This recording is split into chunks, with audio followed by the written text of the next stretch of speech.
আজকের ছোট গল্প উপযুক্ত জবাব।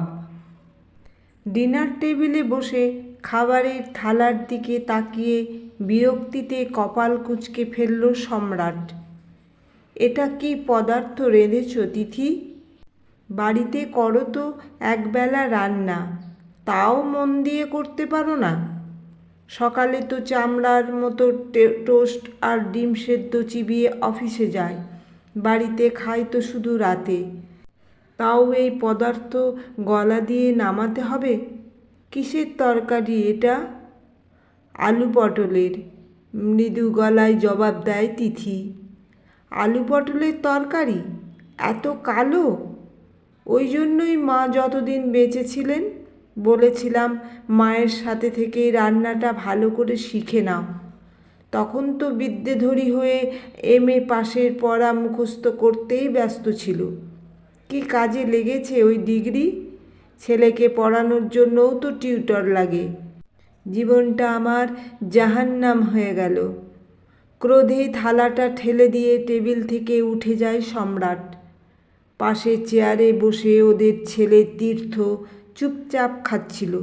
এইবার সে মাকে বলে উঠল, মা, তুমি বাবাকে বললে না কেন আজ বিকেলে তোমার শরীর খুব খারাপ হয়েছিল? তাও তুমি আমাদের জন্য রান্না করে দিয়েছ। এত সহ্য করো কীভাবে জানি না। তীর্থ এবার আস্তে আস্তে বড় হয়ে যাচ্ছে। মায়ের জন্য এ বাড়িতে একমাত্র ওর মনেই একটু নরম জায়গা আছে। 20টা বছর কেটে গেল এ বাড়িতে তিথির। যখন বিয়ে হয়ে এসেছিল তখন ওর MA পরীক্ষার ফাইনাল ইয়ার। তিথির বাবা সম্রাটের বাবার হাত ধরে অনুরোধ জানিয়েছিলেন, মেয়ে তার পড়াশোনায় এত ভালো, ওকে যেন পরীক্ষাটা পাশ করার সুযোগ দেওয়া হয়। অনিচ্ছা সত্ত্বেও অনুরোধটা মেনে নিয়েছিলেন ওরা। এই বাড়িতে আসার পরেই MA পাশ করে সে। সম্রাট প্রথম থেকেই রাগী স্বভাবের মানুষ। শুধু তিথি নয়, ওর মা বাবা ওর সাথে কথা কম বলেন। MA-র রেজাল্ট সম্রাটকে দেখালে সে বলে ওঠে, পাশ করতে চেয়েছিলে করেছো, এবার যেন আবার ধ্যাতাং ধ্যাতাং করে বাইরে চাকরি করতে চেও না। যদিও এখন বেশিরভাগ মেয়েই চাকরি করে। আমি চাই না আমার বউ চাকরি করুক। আমি যা রোজগার করি তাতে তোমার আমার খেয়ে পড়ে ভালোভাবেই কেটে যাবে। তিথির মনে হয়েছিল তার গায়ে কেউ যেন এক বালতি বরফ ঠান্ডা জল ঢেলে দিল। সে যে অনেক আশা করেছিল এবার সে চাকরি করবে। এত বড় চাকরি করেই সম্রাটের এমন মনোভাব কেন? বাপের বাড়িতে গিয়ে অনুযোগ জানাতে মা বললেন, মানিয়ে নাও, বিয়ে হয়ে গেলে মেয়েদের তো শ্বশুরবাড়িটাই নিজের বাড়ি। তিথির এবার আর শাশুড়ির সহযোগী হয়ে রান্নাঘরে যোগদান করা ছাড়া উপায় থাকলো না। এ ব্যাপারেও কিন্তু তার নিজের কোনো মতামত ছিল না। শাশুড়ি নিজেই রাঁধতেন, সে শুধু হাতে হাতে সাহায্য করে দিত। তিনি বলতেন ছেলের নাকি মায়ের হাতের ছাড়া আর কারুর রান্না মুখে রোচে না, তাই রান্নাটাও তিথির ঠিকভাবে শেখা হয়ে উঠল না। কাজের কিন্তু অভাব ছিল না।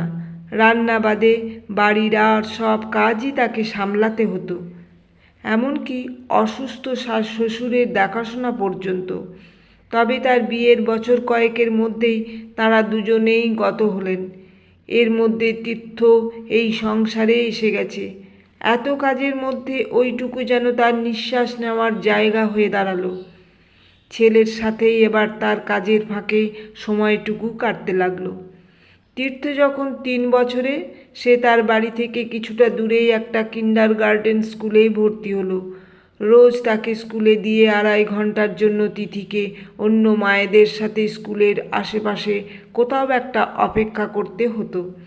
বাধ্য হয়েই সে সকালে একজন রান্নার লোক রেখেছিল। রাতের রান্না সে নিজেই করত। সম্রাটের কোনো দিনও তার রান্না পছন্দ ছিল না। কোনো রকমে সে অসন্তুষ্ট মুখে খাওয়া শেষ করত। এর মধ্যে হঠাৎ তীর্থর এক বন্ধুর মা অযাচিতভাবে তিথির এই নীরস জীবনে একটা আশার আলো নিয়ে এলো। সে তিথিকে বলল, তুই তো আর আমাদের মতো না অনেক পড়াশোনা করেছিস, কাছেই একটা পার্ট টাইম জব আছে, করবি? কী কাজ রে? পাশের পাড়ায় এক বৈজ্ঞানিক ভদ্রলোক আর তার স্ত্রী থাকেন। স্ত্রী অতি সাধারণ মহিলা, উচ্চশিক্ষিত নন। কোনো এক দুর্ঘটনায় ভদ্রলোকের দুটো চোখই নষ্ট হয়ে গেছে। অনেক চেষ্টা করেও আর ভালো হয়নি। ভদ্রলোক বিজ্ঞান বিষয়ে কতগুলো বই লিখতে শুরু করেছিলেন। এখন চোখের জন্য আর লিখতে পারছেন না। তাই ওর হয়ে লেখার জন্য উনি একজন লোক খুঁজছেন। উনি বললেন, যাবেন, তোকে লিখে যেতে হবে। তুই তো কম্পিউটারও জানিস, ভদ্রলোকের ল্যাপটপে টাইপ করে দিলেও হবে। বেশিক্ষণ না, দিনে 2 ঘন্টা করে করলেই হবে। এই সময়টুকু তো তোর বসে বসেই নষ্ট হয়। ভালো টাকা রোজগার হয়ে যাবে, তোর বাড়িতেও কেউ জানবে না। একটু ইতস্তত করে তিথি রাজি হয়ে গেল। বড় হয়ে তীর্থ স্কুল বাসে স্কুলে গেলেও তিথি কিন্তু তার কাজটা বজায় রেখেই যাচ্ছে। কোনো প্রয়োজন থাকলে সে আগে থেকেই বলে আসে বা ফোন করে দেয়। সকালে সবাই বেরিয়ে যাওয়ার পরে সে ঘন্টা 2 কাজ করে ফিরে আসে। ভদ্রলোক তাকে আরও অনেক লেখকের সাথে যোগাযোগ করিয়ে দিয়েছেন। কাজটা তার ভালোই চলছে। বাড়িতে একমাত্র তীর্থকেই ব্যাপারটা জানিয়েছে সে, তাও ছেলে বড় হবার পরে। সেদিন রাতের ঘটনার পরে তীর্থ সকালেও বেশ রেগেছিল। ছোটবেলা থেকেই ও লক্ষ্য করে আসছে, যতটা সম্মান মাকে দেওয়া উচিত তার কণা মাত্র বাবা মাকে দেয় না। তার মা তো শিক্ষা দীক্ষা রুচি স্বভাব সব দিকেই গর্ব করার মতো। তাহলে এত অপমান এত লাঞ্ছনা মা কেন সহ্য করবে?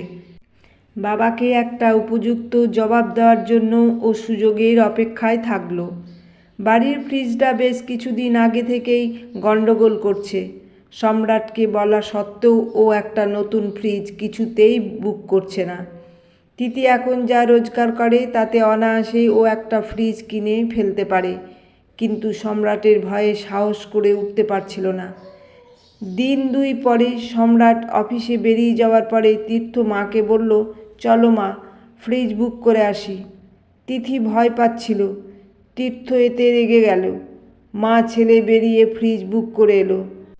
পরের রবিবার বাড়িতে ফ্রিজ ডেলিভারি হবে ঠিক হলো। রবিবারে সকালবেলা যথারীতি সম্রাট সকলের জলখাবার নিয়ে কটু মন্তব্য করতে শুরু করলে তীর্থ গিয়ে বাবার সামনে দাঁড়ালো। রাগে তার মুখটা লাল হয়ে উঠেছিল। আচ্ছা বাবা, মাকে তুমি ঠিক কী ভাবো?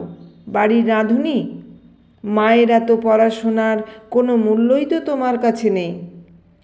আমাদের ফরমাস মতো রাঁধার জন্য যদি কোনো পেশাদার রাঁধুনি এই কাজ করে দিত, তাকে কত টাকা মাইনে দিতে তুমি?